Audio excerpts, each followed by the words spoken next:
You're listening to The Path with Brad Wetzler. This is episode 1 featuring BK Loren.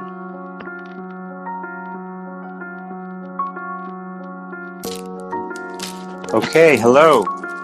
This is The Path, and I'm Brad Wetzler. And welcome to episode 1. And I'm happy to be here, and I hope you're doing okay. It's been strange times, and it's now mid-February, and not only are we in the middle of a pandemic, but we've got snowstorms and ice storms running across the U.S. and power outages, and I hope you're doing okay out there. And I hope you are staying connected with friends, staying connected with whatever you do to stay connected with yourself. And well, I'm just excited to be here and to introduce this new podcast and platform to talk about transformation, storytelling, personal growth, how we live a good life. All these things are things I think about a lot, spend time reading about, listening to other podcasts about, and I've got some great guests scheduled for the next several episodes, and I hope you will stay around and bear with me as I get my sea legs to create something new, something I've never done before. And my goal is to keep it real and keep it positive, and also get serious and look into issues that affect us all on this path of life, on this journey we're all on. I guess one of the things that got me interested in doing this podcast was my own journey inward over the last several years, a journey inward through spiritual practices and meditation and yoga and contemplation and even travel to India and other places that inspired me to go on an inward journey. And then the pandemic hit, and it was really a great time to go further inward, I think, for me anyway. But then as the last months of the year happened, and the election and of course the full scope of the Black Lives Matter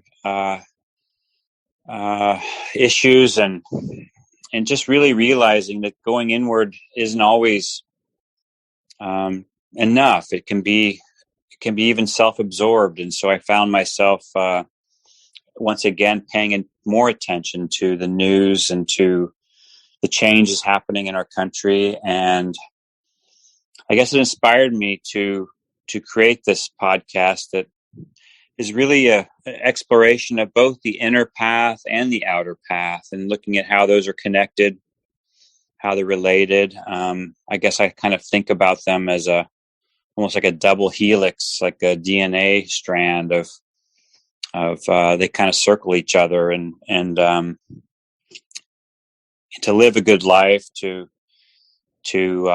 be a responsible adult, to be making impact in the world. I think we've got to do both. We've got to keep exploring our inner terrain, doing the things that keep us centered, that keep us mentally, physically, spiritually sound, and then also to then step into the world in a way to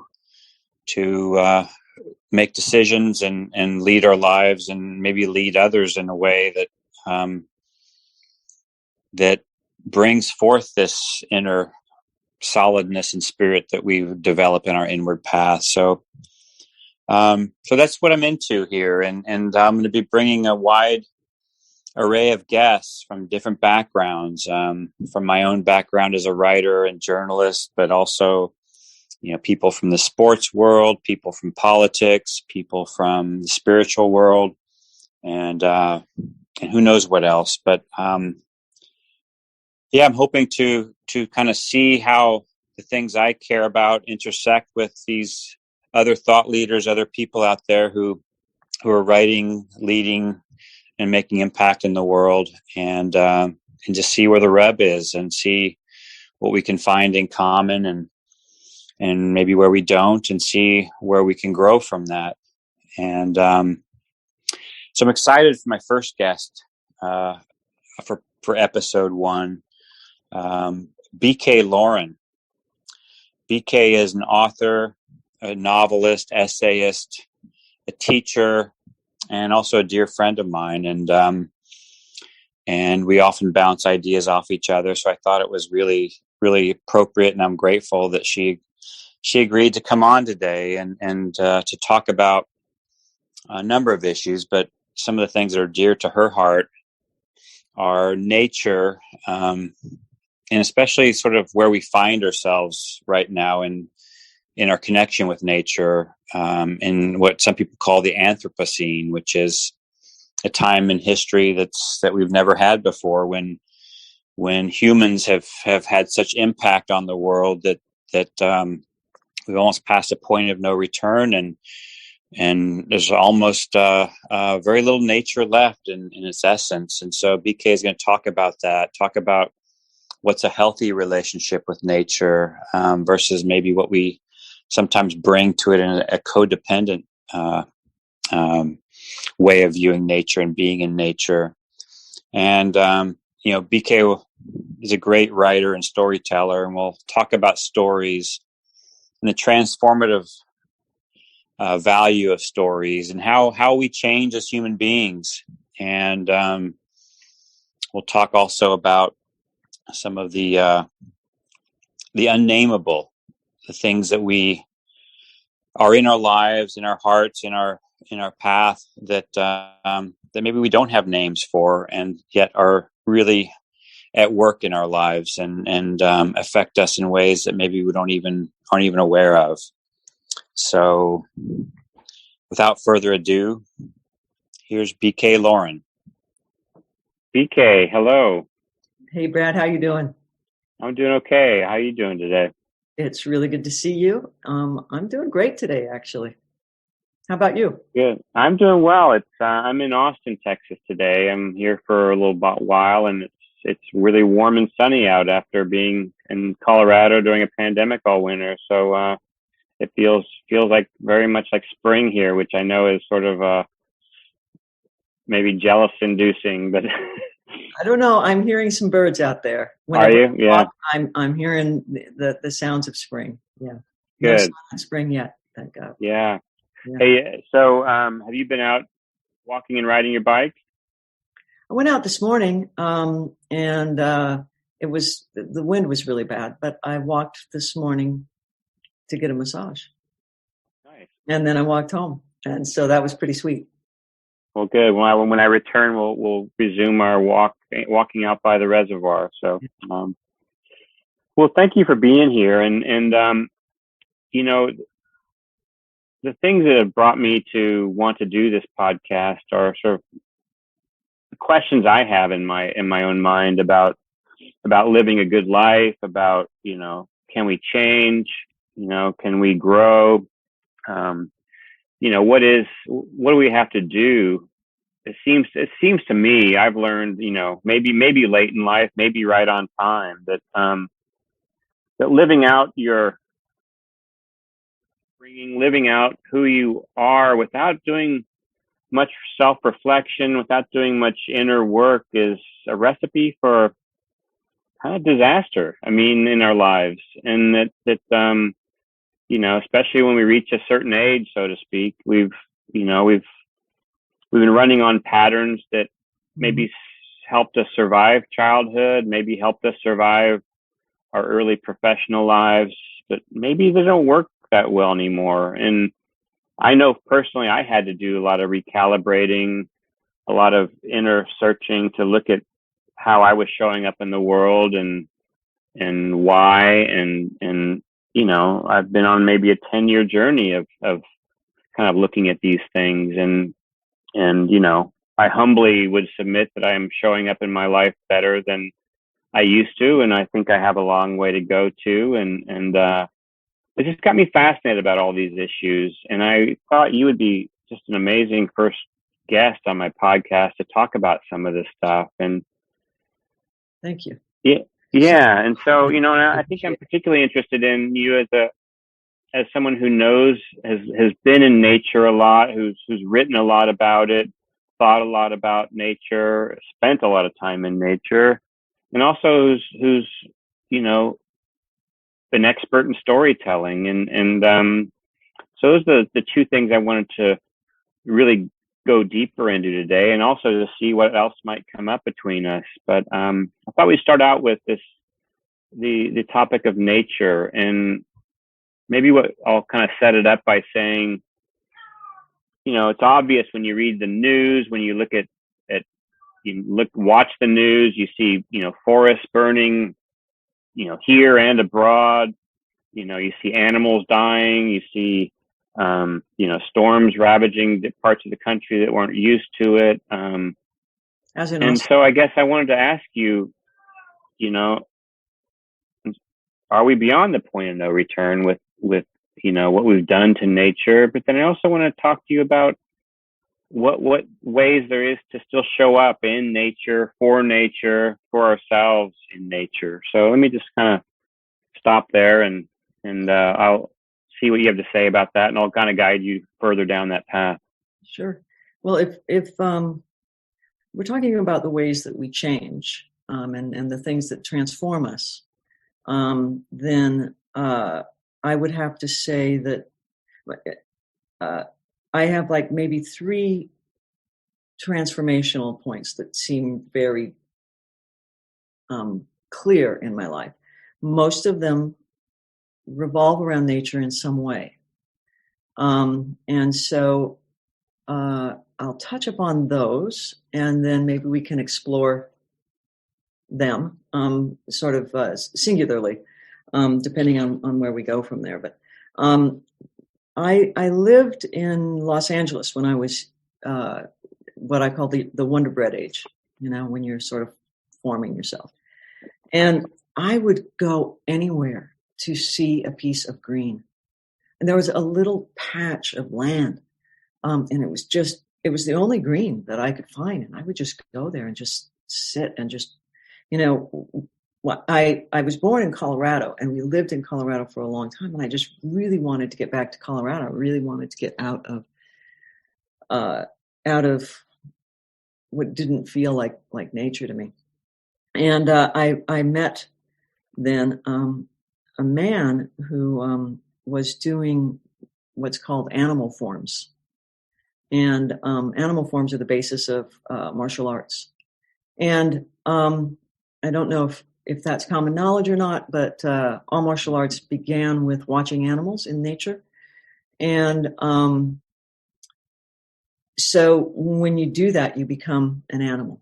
And a good teacher will be able to see the animal that you are, and then you learn the animal that you are, and you balance that with the animal that you're the opposite of. And so I studied with this teacher from when I was about 11 or so. And that's the way that I first got in touch with nature. I was in a very urban place looking for anything. And this man taught me, he was a Chinese man who had, well, I won't go into his story yet, but he taught me various animal forms. And I felt myself sinking into who I was through that. And really, even in an urban environment, I could feel the nature of that environment. And then I moved. I continued that study for a long time. I continued until I eventually moved back to Colorado, and continued learning various animal forms, and continued martial arts and such.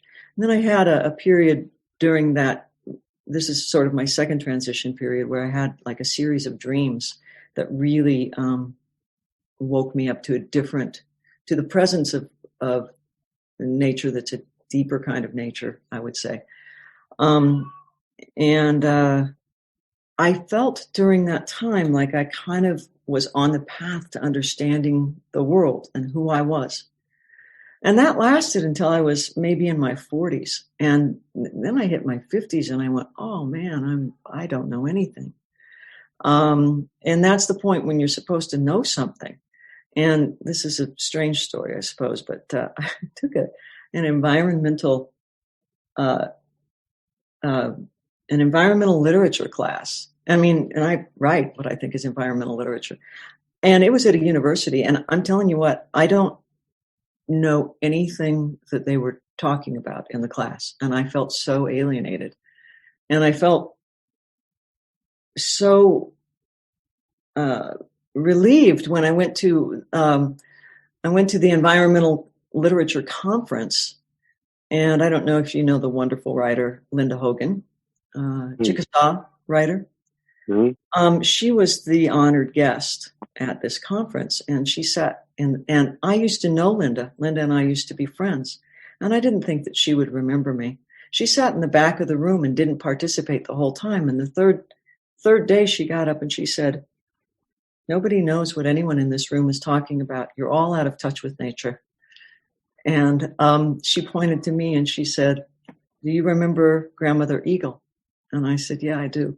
And that is the first time that I went on this sort of intellectual bypass of nature for a while, where I kept wanting to understand what academia was doing with nature, and a lot about the Anthropocene and that sort of thing.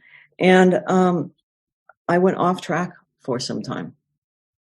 And in that moment, when Linda pointed at me and said, do you remember Grandmother Eagle? I said, yeah. And she said to everybody in the room, nobody cares what you're talking about. Only the people in this room care what you're talking about.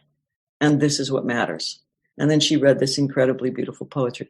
That got me back on the track of who I am, and back on oddly enough, one of my animal forms is the snake and the hawk. And the image that you incorporate in your body when you're doing the snake and the hawk is sort of like the Yeats poem.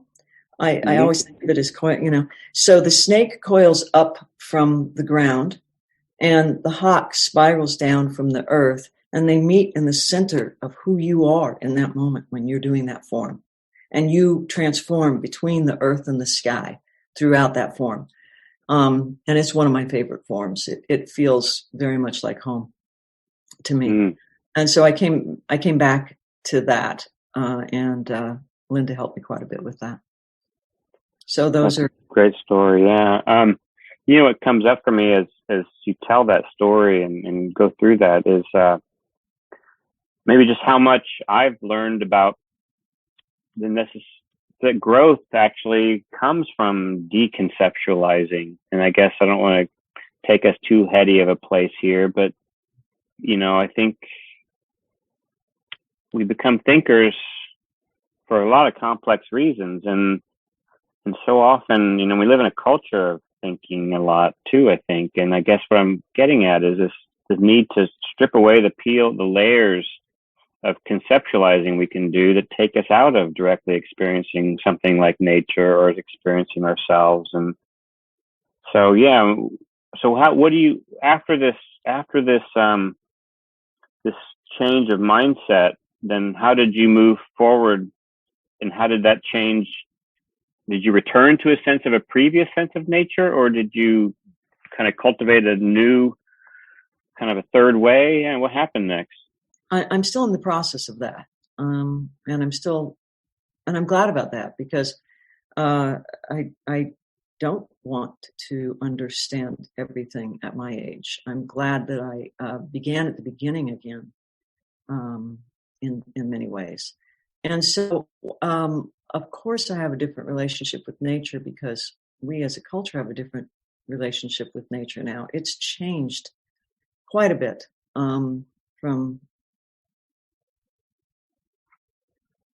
we continue to destroy it.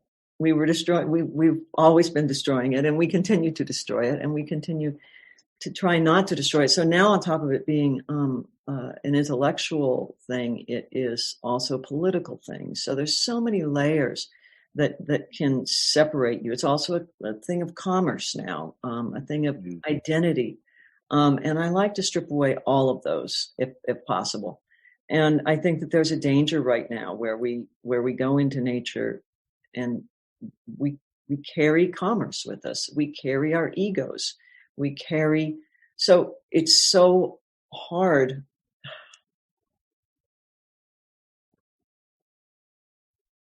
I don't want to sound like I know anything more than anyone else, but I worry that it is commodified no matter what now.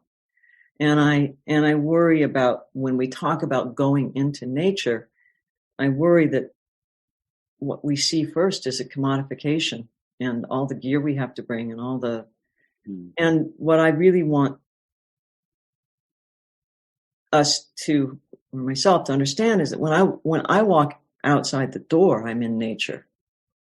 Even in Los Angeles, I could find it. And we have to be able to find it, recognize, because it's there, it's everywhere. And in order to save it, we have to be able to find it where we are. And that does not take a politic or an identity or any gear at all. Now, if you want to do that, that's absolutely, that's wonderful and that's great. But it certainly can't be the only thing, you know. It can't be the only way that we go into nature, can't be going into nature, quote unquote. We are a part of nature. And, you know, we have to be able to see it everywhere. The other thing that it does, if we talk about going into nature, it creates an us and them, you know, because there are certain people who can't go into nature. They don't have the money, the time, and they're urbanites. And so it's a tremendous privilege to say, well, I'm going to go into nature now. Well, what if we flipped that and said, you know what, it's right here. Let's look deeper into, we have this sense of breadth in our culture. It'd be really nice if we learn some depth, because you can either learn a lot about the world by traveling, or you can learn a lot about the world by staying in one place and studying that place until you know every single aspect of it. The world is like you know, it's layered with all this knowledge, and nature's there for you right now, no matter who you are or where you are. How, for the person who lives in the suburbs, who, you know, realizes, and I did see this headline last week that was both kind of interesting and shocking and weird, but this headline said, you know, 2 hours in nature a day, is this the next 10,000 steps? And Right. 10,000 steps, of course, if you haven't heard of that, refers to this idea that, you know, for good, healthy health, you need to take 10,000 steps a day. And that, of course, led to the commerce of people buying Fitbits and monitoring their steps and all of that. So it was both interesting to see that headline, but like, that's the next quick fix to our health, is to spend 2 hours in nature. But I guess I want to ask, how does someone who lives in the suburbs think about their walks, and how can are they in nature? I mean, if they're walking around with green lawns and that sort of thing, and can they get something from that experience of walking through their neighborhoods, or the healing? Or are we animals? Yeah, we've created that. These are our abodes. Are they in nature? So, I mean, if I'm going to go back to the Anthropocene for a minute, there's nothing that's nature anymore. So it's a little bit like Taoism and Zen to me. So Zen believes in focusing on nothingness, and Taoism believes in focusing on everythingness. They're both the same thing, right? So, so is there no nature anymore, as the Anthropocene would say? As there isn't anything that humans have not changed or altered. So if we're talking about nature as a pure thing that is completely unaltered, it's no longer available to us. It's not. So to live that as a lie creates an us and creates a privilege for those who can fake like they're going to go into nature when it doesn't exist in that way anymore. It exists as a symbol of itself or something. Mm-hmm. And so is it that we have no nature, or is it that everything's nature? So when I sit, currently I live in a place that has a lot of nature, but I just moved here 2 months ago.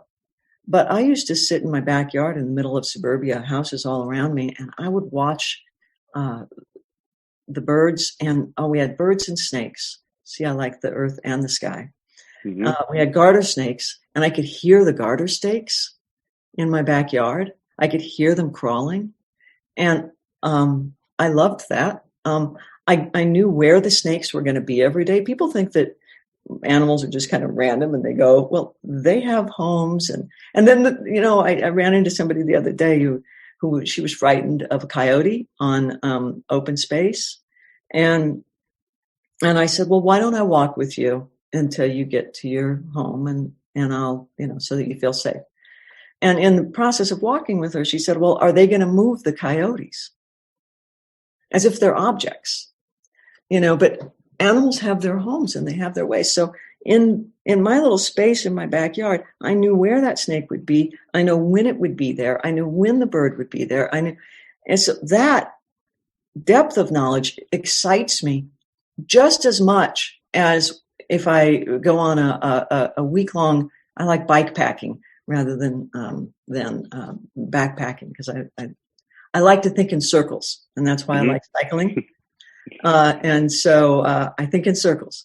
And I could go on a week bikepacking and feel like pretty much exactly the same thing as when I sit and I watch a bird. It's an inside job.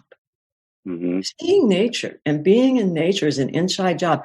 It's not out there that's going to fix you. It's not your 10,000 or your 10,000 steps or your 2 hours. It's not out there. Mm-hmm. It's not out there. I learned that early on when I was looking for nature in Los Angeles, and I found out that I was a bird. And in order to balance my energy, I had to learn to be a bear. And it's all there. There's a wilderness inside of us. Say more about that. It's the greatest wilderness, untouched area. It literally is a wilderness inside of us.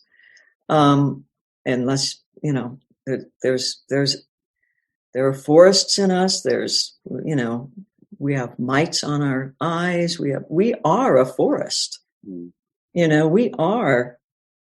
You want to look at nature, realize all the microbes that live on you, that you are this creature that holds things, and our inability or our unwillingness to see that will always separate us from nature, regardless of whether or not we walk, 25 days into the wild, what we call the wild now. But if you can feel that inside of yourself, then you can see it everywhere. You can see it everywhere. Yeah, I think. A term, I always never forgot this term I read in a philosophy class years ago, but mysterium tremendum, and the idea of sort of like beholding the awfulness and awesomeness, and and awesome often is brought up in the terms of like some spectacular, looking over a cliff's edge or something, where you experience it all, the beauty, the majesty, the tragedy, the danger, the violence, all of it in one kind of gasp. And I guess, you still hear people having experiences like this in nature, maybe encountering an animal too, I guess. What about these sort of transcendent experiences that one might have while traveling through nature? I'm just opening that up to you.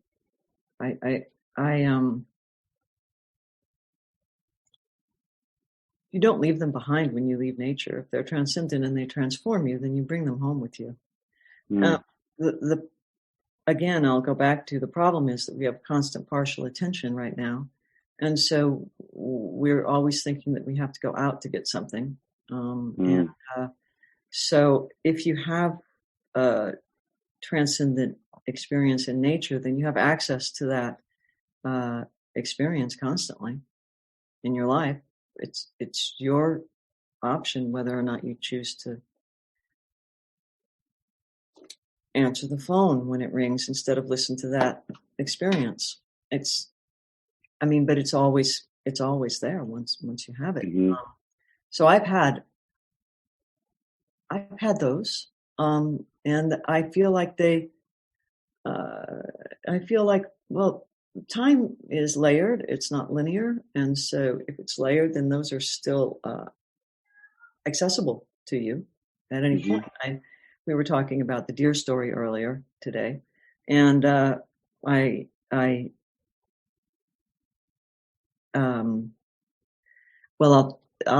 paraphrase the deer story. Would you actually? I would like you to read it if you wouldn't mind. Would you read it for us? Yeah. And I'll follow it up though, because there's a second part to it. But yeah, I'll read this. This is from a book published a long time ago by me called The Way of the River. So this is, I'm just going to start sort of in the middle here. I was, when I used to go and do animal forms up in what is now Eben G. Fine Park, but it wasn't Eben G. Fine Park then. It was just some red rocks. So I used to go up there, and I'm in the middle of doing a deer form. It's called, in martial arts, there are internal and external forms, and I was doing the internal deer form. I used to run up there, and I would take off as many clothes as I possibly could, and then do the animal forms. So I stepped forward slowly, lifting my hands, looked over my left shoulder, as the deer form requires. I repeated the movement, the world around me taking on a kind of blur, which suddenly came into focus. In front of me stood a herd of deer. It's not uncommon for deer to come dramatically close to you in the foothills of Boulder. They know they're safe, even though humans are everywhere. I noted them, and I kept doing the deer form, which felt playfully enriched by their presence. As I continued, however, the grazing deer moved closer and closer to me until eventually I was surrounded by them. The lead deer was no more than an arm's length away. I could easily have reached out and touched her nose.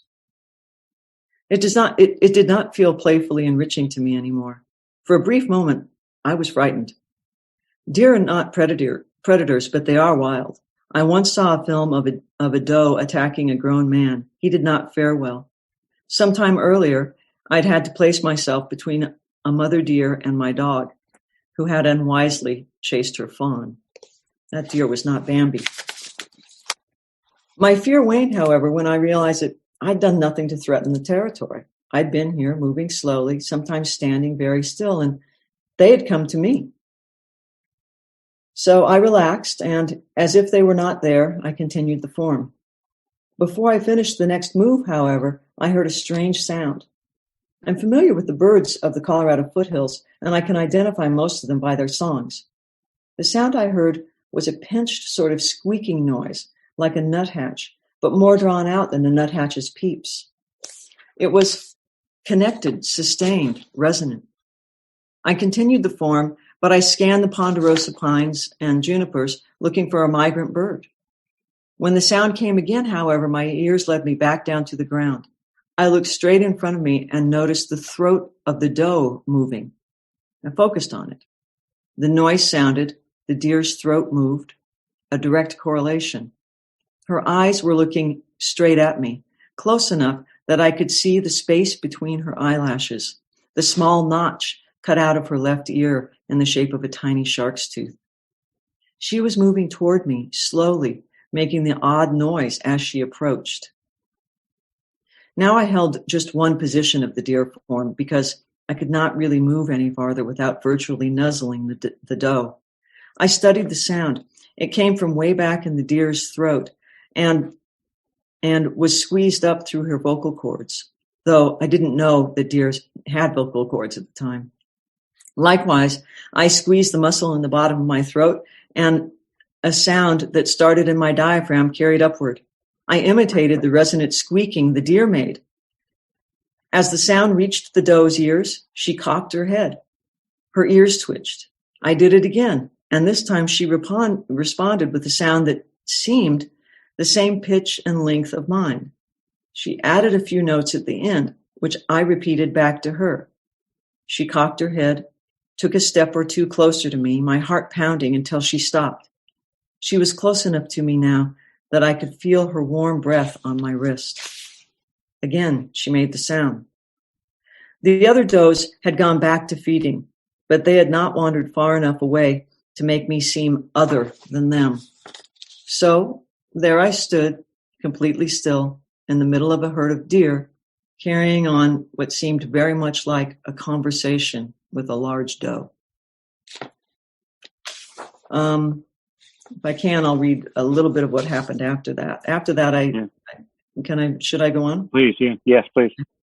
After that, I was in school at the time, and I had a Greek test, and I had to go translate Greek. So I sat there translating from Homeric Greek, a language neither I nor anyone in our century had ever truly heard spoken accurately. And I was trying to capture the sound of the original in English, a language whose origins in me I could not remember, but which had seemed to shape the world before I had a chance to comprehend that world fully, experientially. It presented in me a paradox that is perhaps all too theoretical and drab to reiterate here. But the bottom line is, for whatever reason, I entered another language. My experience on the mountain earlier that morning was transformed. As soon as I entered this other language, Homeric Greek, which doesn't exist, nobody can hear it. We think we know what it is. That was no different to me than sitting and talking with this deer. The experience I had so easily discounted replayed itself now. This time, it was not mind-bending. It was not extraordinary. It was what had happened. A deer had approached me. I had entered the ordinarily languageless space between humans and animals, and I had found there a sort of tenuous bridge. I'll stop there, I think, but I will say that I then went to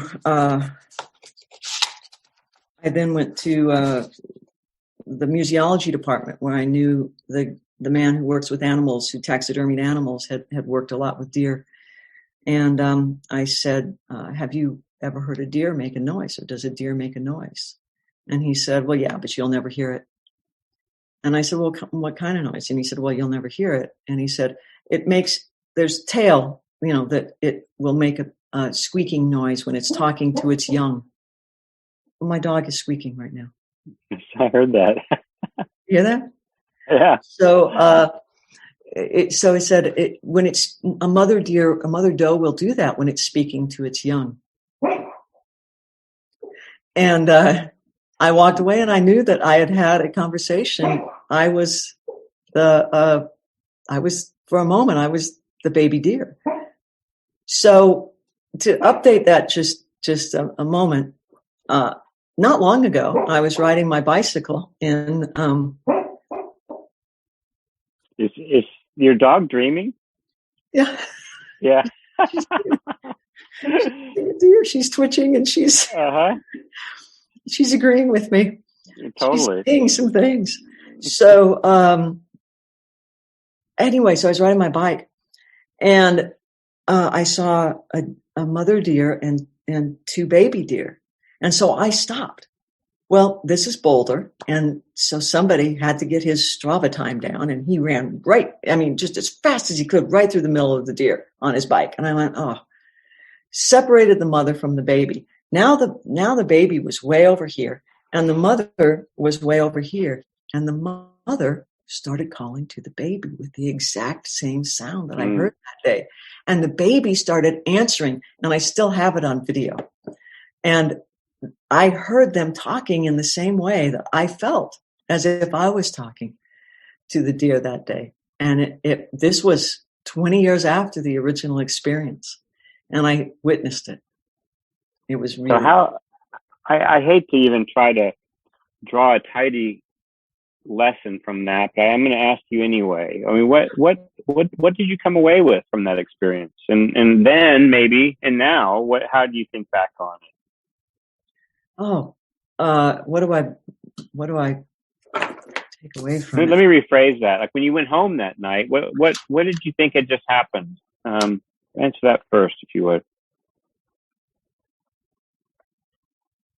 I almost want to read part of that again, but yeah, please do then. Yeah. No. Let me sit with this and answer it. Yeah. Here. So, you mean what did I do after I went home that night? What does it feel like had just happened? It felt like I had a conversation with the deer, and it felt like that conversation wasn't translated into words, nor did it need to be in order for me to understand it, because words they simultaneously all offer too little and too much, and they don't find the balance between very often. And only in that nonverbal space that, for instance, you might have with your dog, is there a clarity that exists before we name it. And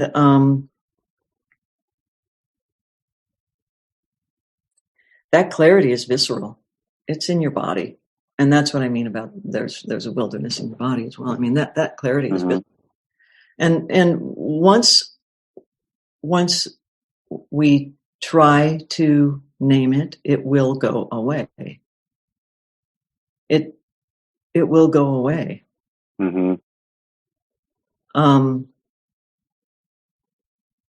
Because you can't get it right. I mean, you can't get it right. It is already. We are not comfortable with that. We are just not comfortable with that. In order for something to exist, it has to be named. It has to be concrete. And in fact, the things that are most real to me, and I'm guessing to everybody, are things that you can't name them. And you can't say, what happened there? You know, what's love? Right. You know, what's the things that we enjoy the most, we lose our minds to. And that feel the most present. So how did I feel that night? I felt like myself. And there are not a lot of times in your life when you can feel like yourself. Really.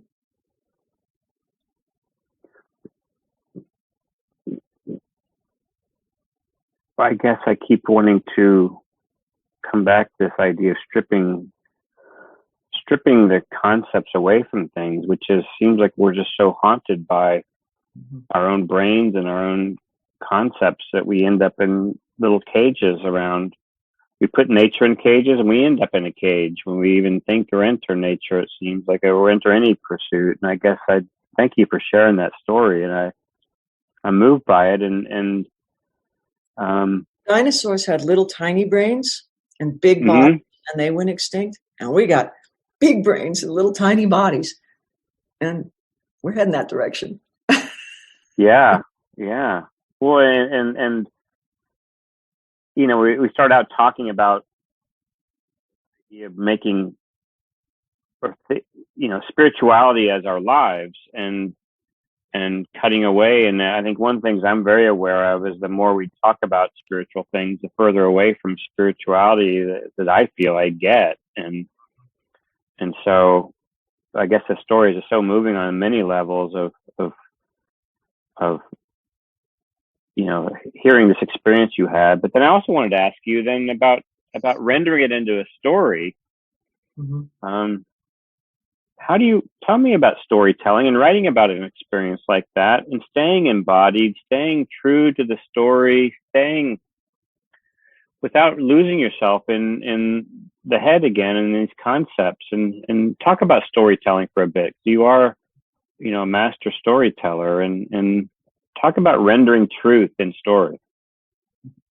Well, I don't think I'm a master of anything yet, thank God. I hope I'm still on the path. Mm. And so, but I love story, and story relates to nature because nature is always in process and story is always in process. And if you see let's see. Okay, let's go back. How do you write about that? I think the only things worth writing about are things that cannot be spoken. And I think people make a mistake when they want to write about things that can be spoken, things that they've already named, things that they already understand. I don't think that anyone has any business putting pen to paper to things that they already understand. Now, a journalist, yes, but a journalist is not, it's a whole different thing that we're talking about. And I respect journalists, and we need them. And they are truth tellers of the political world and of a world that is truly outside. It has, we need to understand that world too. We live in it. And so we need that. I'm talking about a different kind of writing now, though. I'm talking about the kind of writing that a novel is, or a memoir, or something like that. All writing is artful. So I'm not going to say that one's more artful than the other, but they have different goals. And the type of writing that I do, and the type of writing that I like to read for pleasure, not for knowledge, is I don't think that you should put pen to paper if you think you understand it already, or if you think that you have something that you really want to say, because that's your ego sitting on top of some words, and it wants to convince other people about things, and, if only other people could read this, they'd finally understand me. Well, maybe you should understand you first, and then understand that the lack of understanding is in fact what moves a person forward. I mean, and so when people buy a book, my novel from me, and the novel is called Theft, and I don't know them, my regular inscription is that explanation is the thief of awe. That's what I write in the book. And so we go towards, because we're such a heady culture, we go towards things that we understand and that we know, and we're very proud of those things. I'm very interested in the things that we can't explain. I'm very interested in the things that you don't know about yourself. I'm very interested in those things because therein lies discovery, and therein lies the sense of awe that can bring you back to life. We are missing what we are looking for when we go into nature is a sense of awe. And it is everywhere if you look for what is not named. It is everywhere, that sense of awe.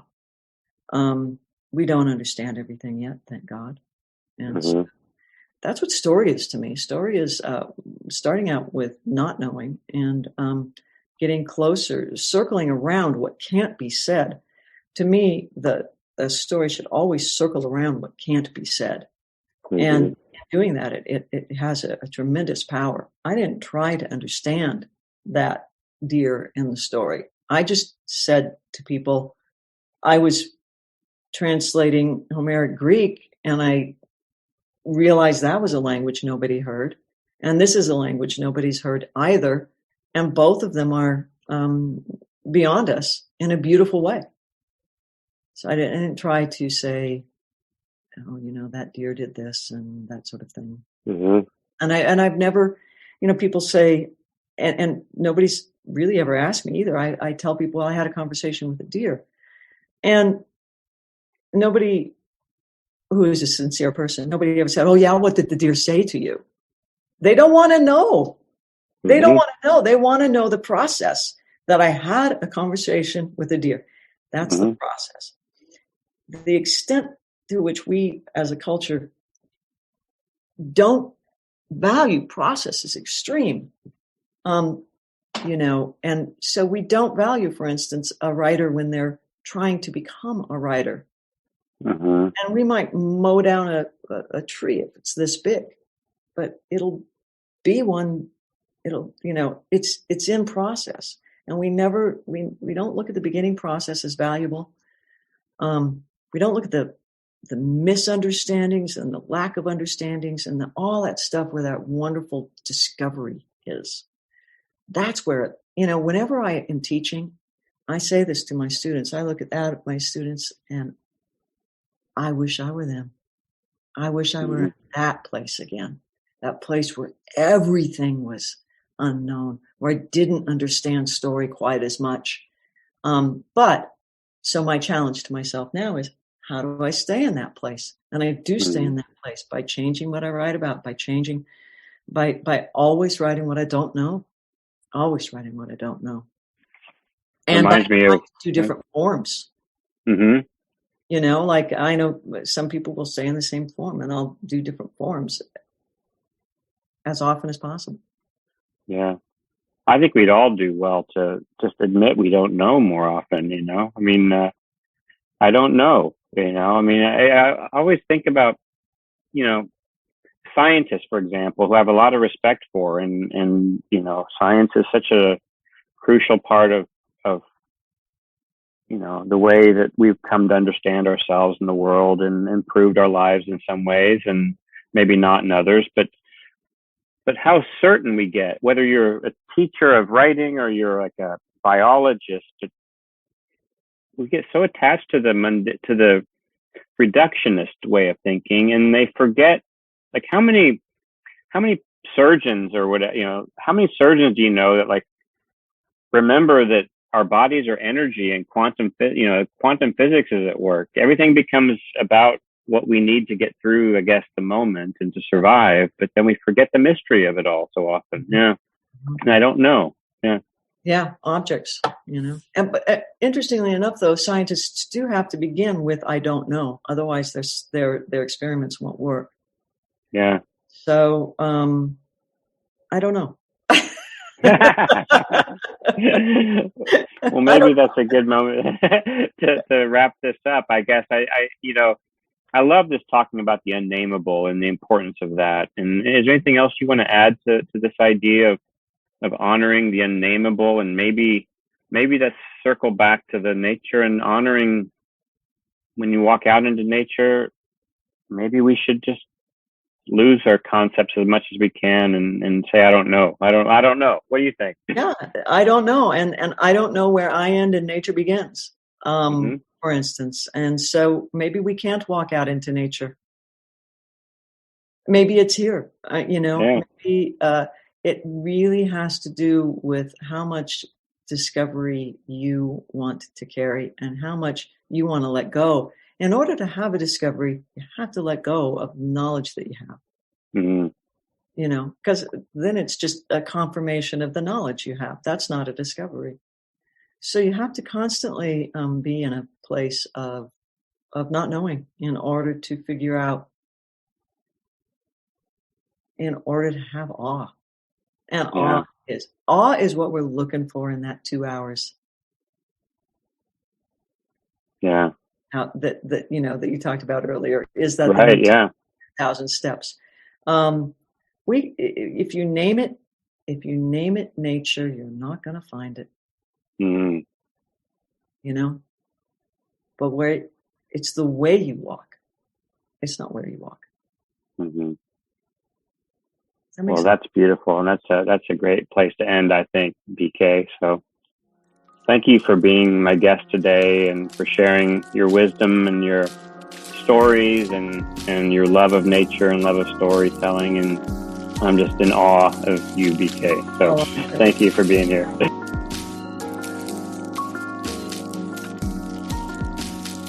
Wow, that was interesting and powerful and enlightening. And thank you, BK Loren, for being my first guest on episode 1 of The Path. And when